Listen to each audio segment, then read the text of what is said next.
everyone. I hope you're staying sane through this crazy time of COVID that we're in at the moment. And Pastor Reddy asked me to talk to you for a few moments virtually, and I'm really appreciative of the opportunity to do so. Just over 2 years ago, my family were announced to go overseas as missionaries. For some people, that is a very sudden decision. It could be that a need had presented itself, or someone felt moved by God in the week of conference to go. For us, we knew that this was coming 5 months prior. So would you give me your attention for just a few minutes? Because I want to talk about how it became clear to me that God wanted me to move my family to another nation to preach the gospel. It started a couple of years earlier on an international impact team into Asia.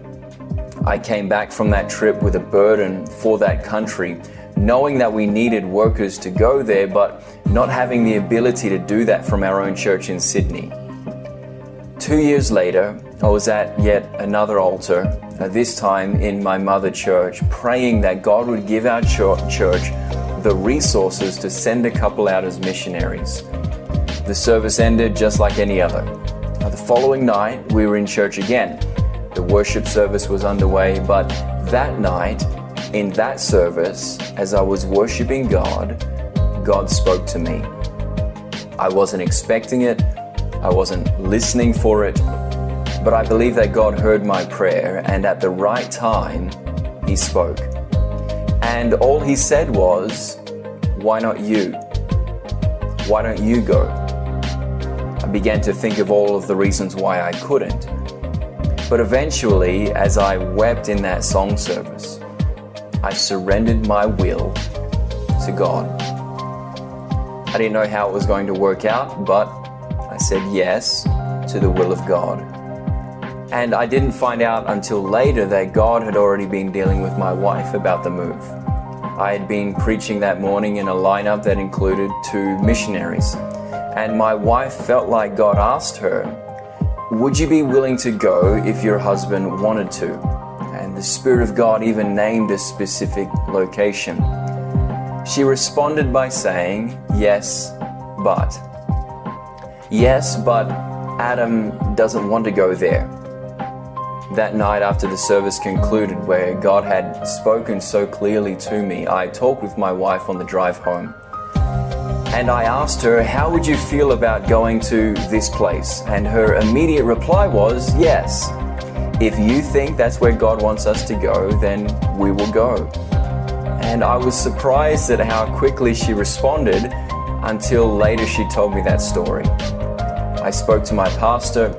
As it turns out, things had happened that meant it would be possible for our mother church to send us overseas at the next conference. So here we are, ministering in another nation 2 years after the fact. So I want to leave you with 2 things to consider.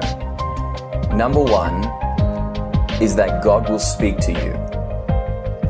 I know you've heard that before, but let me remind you, God is a personal God. He has a plan for your life individually. And if you will give Him the opportunity, He will open your eyes to His will for your life. The second thing is that when God speaks, it gives you confidence for life. We've had our share of difficulties since arriving here. But one thing that anchors us, the one thing that pushes us on, is the ability to say, God spoke to us.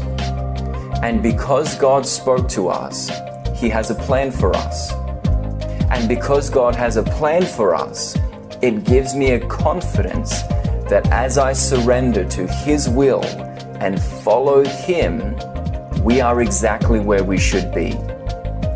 Regardless of what you experience, when you know that you are doing the will of God, it gives you confidence for life. So I challenge you to create an environment where God can speak to you. He'll speak to you as you read His Word. He'll speak to you in prayer. He'll speak to you as you listen to sermons. He'll speak to you through your pastor. Give God the opportunity to open your eyes to the incredible plan He has for your life.